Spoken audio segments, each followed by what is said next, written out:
Gracias por volver a acompañarnos en este diario de guerra en su día 15. Ya hace 2 semanas que comenzó la invasión de Rusia a Ucrania. Las escenas de dramatismo se esparcen por toda Ucrania, las grandes ciudades, los pequeños poblados. La violencia es cada vez mayor y sin embargo Rusia no ha logrado hasta ahora grandes victorias ni tomar ninguna ciudad. Allí, en Ucrania, está Elisabetta Piquet desde hace 2 semanas, más de 2 semanas. La primera semana la encontró en Kiev. Hace una semana decidió salir de la capital ucraniana y partir hacia Rumania. Allá fue en un convoy con una ONG, en un viaje largo y peligroso. Finalmente, desde Bucarest, viajó a Varsovia y de Varsovia volvió nuevamente a entrar a Ucrania.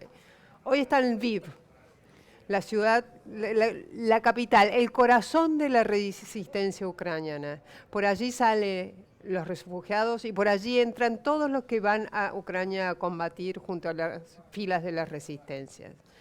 Con ella estamos hoy. Hola Elisabetta, ¿cómo estás? Buenas noches para vos, buenas tardes para nosotros. Hola, ¿qué tal? Buenas tardes para ustedes. Aquí desde el Lviv.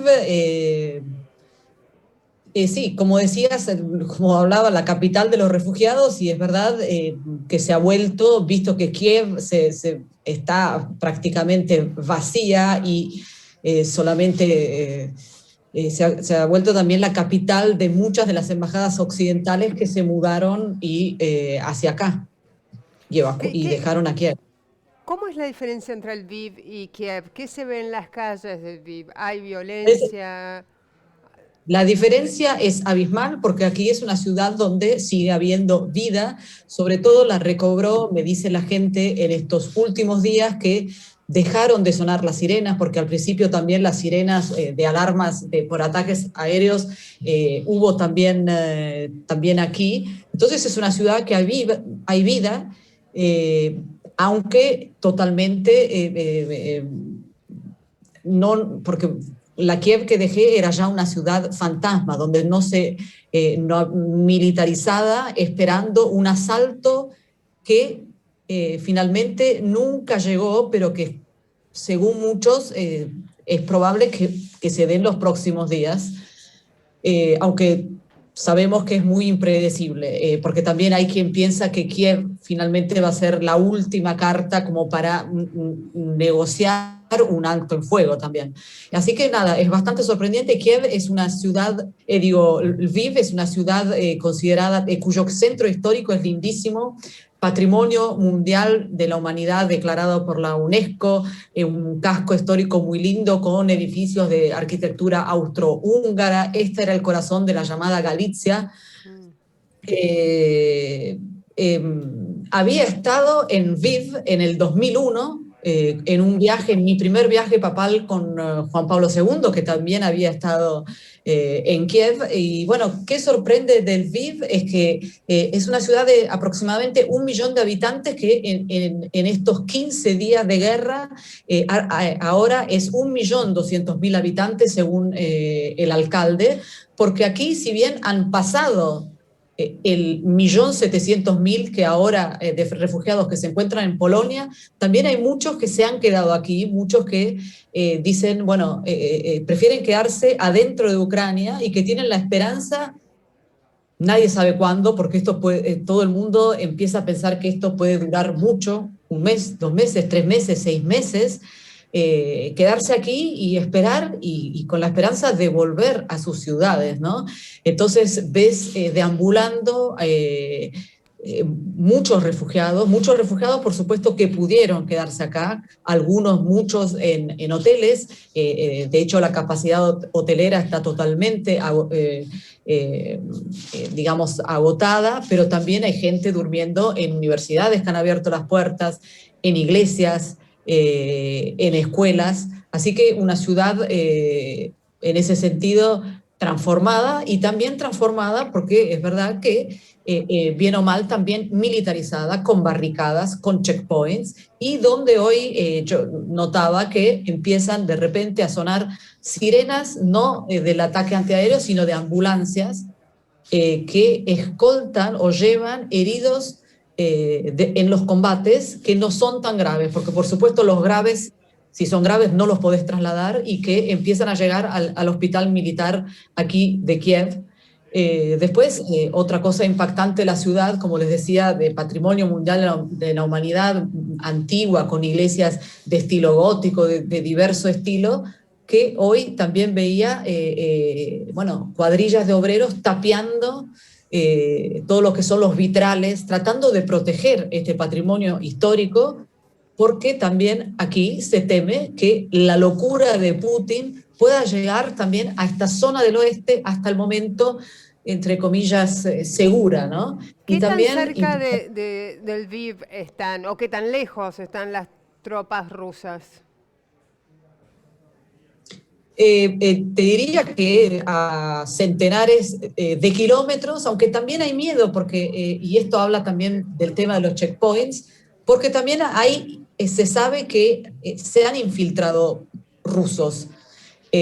Así que digamos que, por supuesto, aquí también hay toque de queda a partir de las 10 de la noche, que han pasado hace muy poco, hasta la mañana.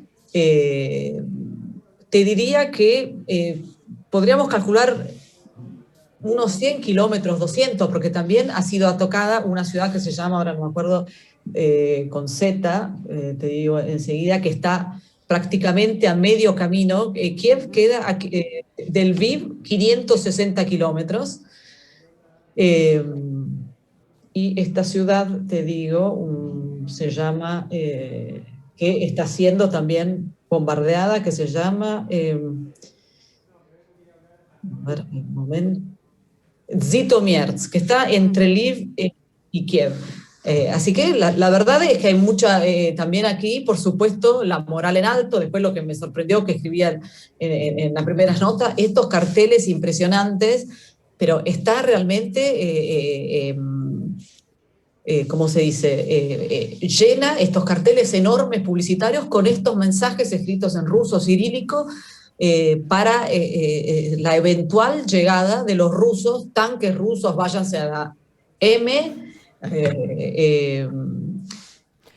Y Beta, el flujo sí. de refugiados que llega, que supongo que debe ser incesante, ¿cómo llegan? ¿Llegan caminando, llegan en tren, llegan en auto? ¿Cuáles son los medios de transporte? Y lo otro, Los ¿qué medios de... cuentan?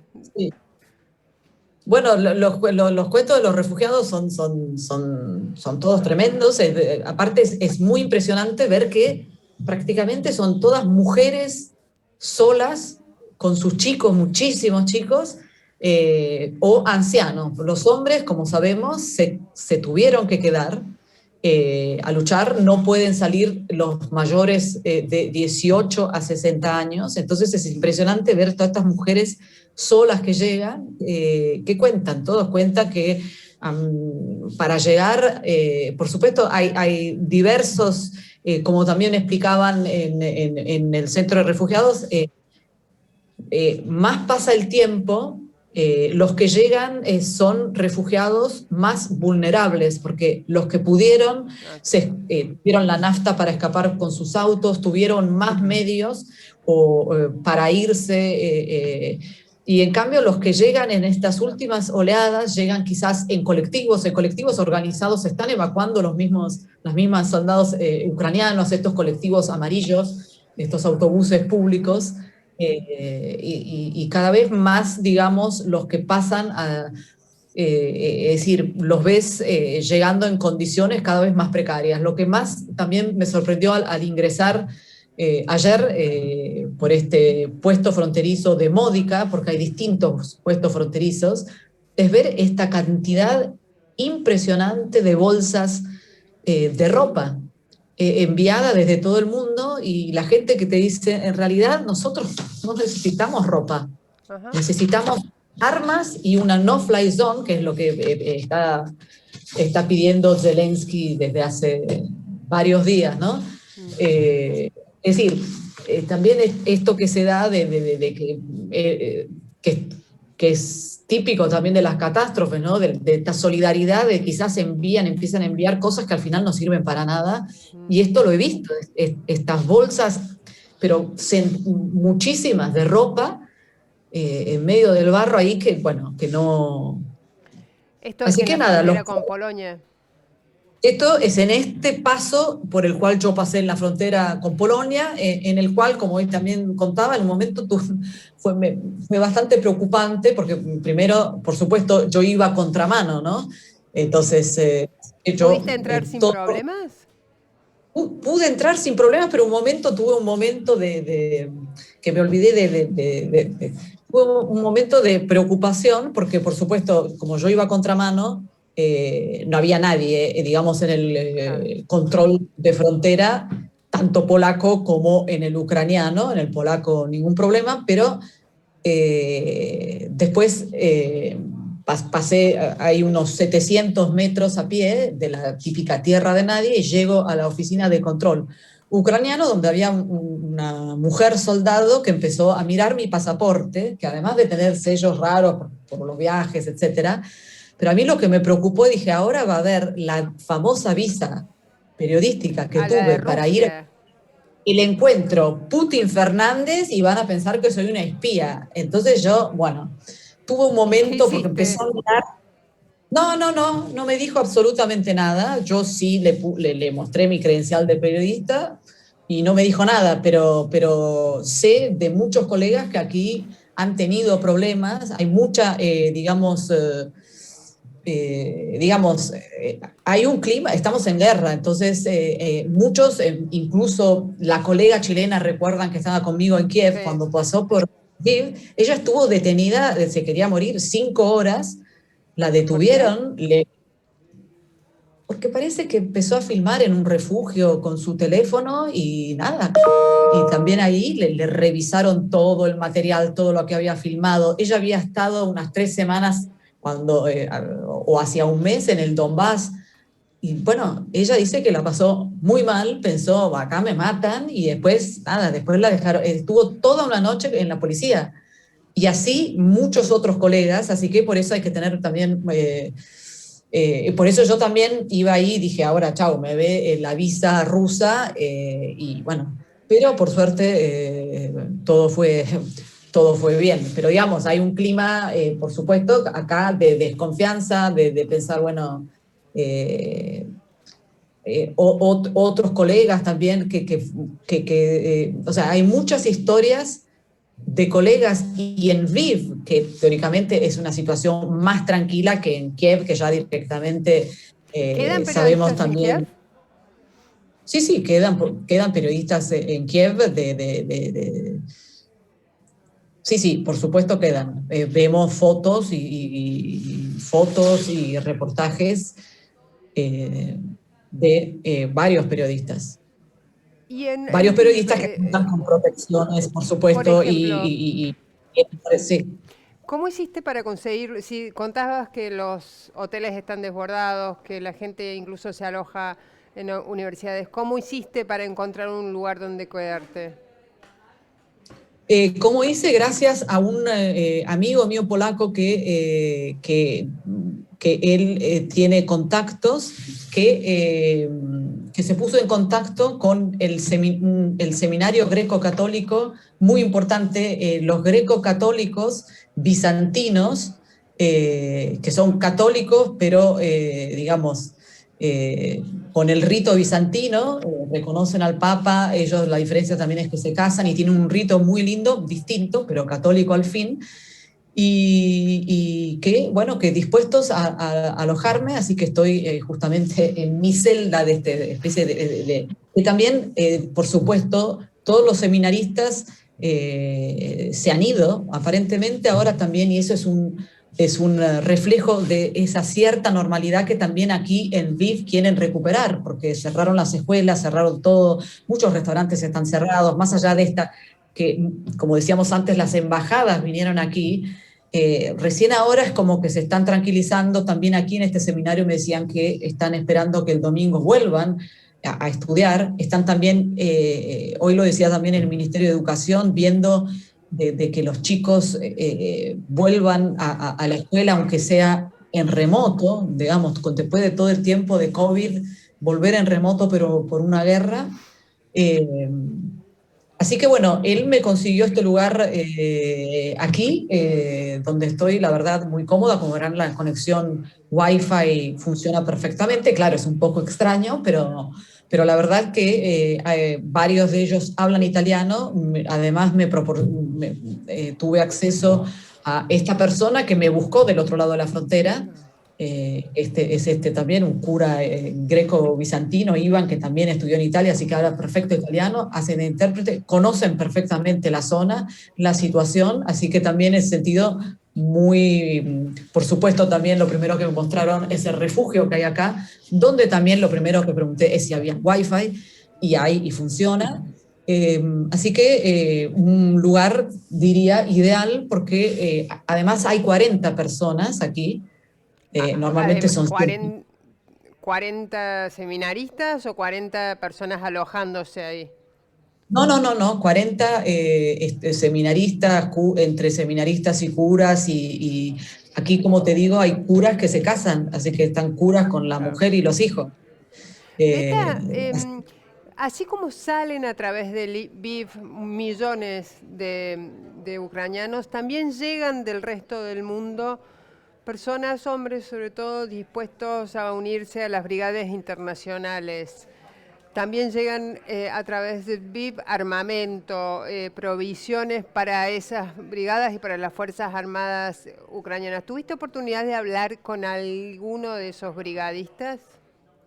al momento no, no es fácil, pero sé que yo creo que incluso decir que estaba con todo el trámite de la frontera, tenía la valija, tenía una caja de medicamentos que justamente mi amigo polaco enviaba aquí porque la madre de un cura con leucemia no encontraba aquí un medicamento que necesitaba, así que yo llegaba con los medicamentos, pero atrás mío había unos chicos jóvenes que yo creo que, o sea, no tuve, o sea, me hubiera gustado preguntarles, pero era evidente, o sea, que entraban, estaban vestidos con ropa, es verdad que está de moda vestirse con ropa camuflada, militar, pero era evidente que eran gente de esta que está llegando. Hoy justamente me decían que aparentemente 120.000, no, ojo, esto no extranjeros, pero 120.000. Hay muchos ucranianos que viven en la diáspora, que este es un país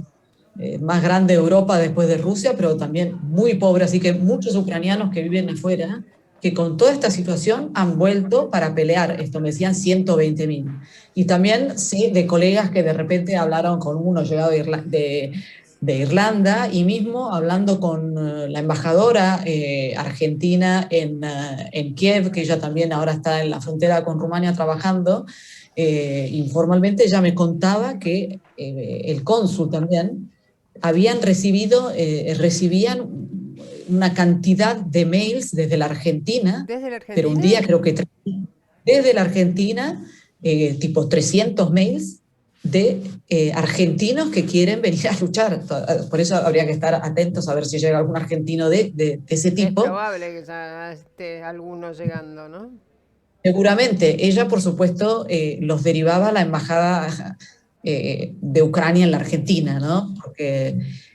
Pero incluso argentinos. Así que, y bueno, así como desde el lado ruso se habla de chechenos, sirios, y aquí hoy te digo, hay realmente un ambiente muy raro, porque justamente en un momento que me detuve a comer algo, y había 3 personas que tenían pinta sudamericana. Después nos empezamos a ver qué idioma hablan, y era árabe. Así que es todo muy raro el ambiente que se vive. En cuanto a la otra pregunta que hacías, el tema de los armamentos, Ujú. evidentemente no cruzan por esa frontera por la que pasé yo, porque yo no vi absolutamente nada que pareciera militar. Claro. Evidentemente tienen un cruce, porque son 500 los kilómetros que Polonia tiene con Ucrania, y hay un aeropuerto bastante importante cerca, así que evidentemente lo están haciendo en forma, por supuesto, más elegante y discreta, pero lo que sí es cierto y eso es lo que hace prever que esto pueda ser muy largo, es que de repente Ucrania, que 15 días de guerra en el Lviv, se ha convertido en la capital de los refugiados, lo que se piensa que está por comenzar la Hay un segunda retorno ola raro de acá. la invasión, la segunda ola de ¿Vos me escuchás con violencia. este retorno? Ahí está, creo que ahí está. ¿Me escuchás bien ahí, Beta? No, no me escuchás. Casi 2 millones de refugiados hacia Que sigue el Polonia y retorno.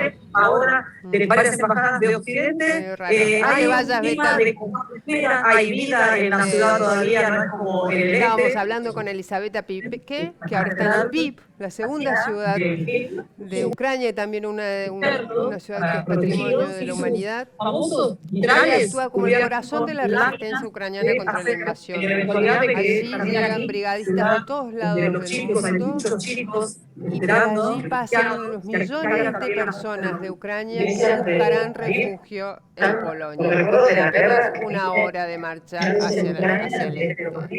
Vivo hoy es no solo el centro de operaciones, sino también la capital simbólica en la catedral de latina de Lviv, Ucrania. ha venido el cardenal Krajewski, enviado A especial del ver Papa si Francisco tenemos para una llevar hasta aquí. comunicación con Elisabetta ahí. Ahí paró el retorno. Elisabetta, ¿me escuchás ahí? Sí, sí, te escucho, no sé Ahí qué está. pasó. ¿Me estabas escuchando? Sí, no, antes no, pero no sé Sí, no, qué había pasó. un retorno rarísimo. Se reproducía toda nuestra conversación de antes. Ah. Las comunicaciones de guerra, evidentemente. No, no, es más, me asusté porque veía de repente un ruido, Sí, viste, que parecía, bueno, sí, sí, empezaron los alrededor. bombardeos. Beta, te quiero preguntar sobre cómo es el escenario, cómo es el paisaje del otro lado de la frontera, que hay cientos de miles de personas, de ucranianos, que ya han cruzado la frontera hacia Polonia. ¿Qué hacen una vez que llegan ahí? Te diría que, así como lo pude verlo en Rumania, la maquinaria de solidaridad está funcionando muy bien, porque no es que se quedan ahí, hay autobuses o sea, está siendo muy organizado el tema de la recepción, como te decía, depende también de qué tipo de oleada. Esta es la segunda, quizás de gente más vulnerable con menos Claro. medios, pero la verdad que me impresionó también ver esta babel de organizaciones humanitarias, la OIM, Internacional para los Migrantes, bueno, como contaba, me ayudaron a cruzar, que tenía el chaleco antibalas pesadísimo, la caja con los medicamentos, un grupo de una organización SIC, que venía de Estados Unidos con turbantes, es decir, ves realmente de diversas nacionalidades, y esto, bueno, habla bien de una reacción de decir, bueno, se está dando algo inimaginable, una crisis de refugiados que no se veía en Europa desde la Segunda Guerra Mundial, pero por lo menos del otro lado, y a diferencia de las crisis de refugiados que hemos visto, de los que escapan del norte de África, que vemos que, bueno, que en cambio no hubo ninguna reacción, no hubo... ha habido una respuesta, creo que a la altura, dentro de todo, de este desastre. Incluso la Unión Europea por primera vez aprobó una legislación que hace que estos ucranianos, que no son parte de la Unión Europea, durante un año puedan gozar de los beneficios de sociales, de salud, hospital, y puedan trabajar en los países de la Unión Europea. Es decir, que creo que en ese sentido ha habido una reacción a la altura de este desastre que creo que estamos viendo, este fracaso enorme finalmente de la diplomacia, ¿no?, internacional, que no está evitando este baño de sangre, esta destrucción, esta devastación. Y sin contar Elisabetta, muchas el gracias por peligro. la charla. Te dejamos ir a dormir, que sé que estás cansada. Después de Gracias. ya más de 2 semanas, casi 16, 17 días llevas, ¿no? En Ucrania. Desde el 23 habría que hacer la cuenta. Sí, Sí. sí, desde Ah, el sí, sí, miércoles son un poco 23. más. Este es tu 16º día. Exacto. Bueno, a descansar entonces. Mañana volveremos a hablar nuevamente alrededor de las 5 de la tarde, hora argentina, las 10 de la noche, hora de Ucrania. Así que nos volvemos a ver, Beta, y a ustedes los esperamos nuevamente acá para participar de este diario de guerra con Elisabetta Piqué desde Ucrania.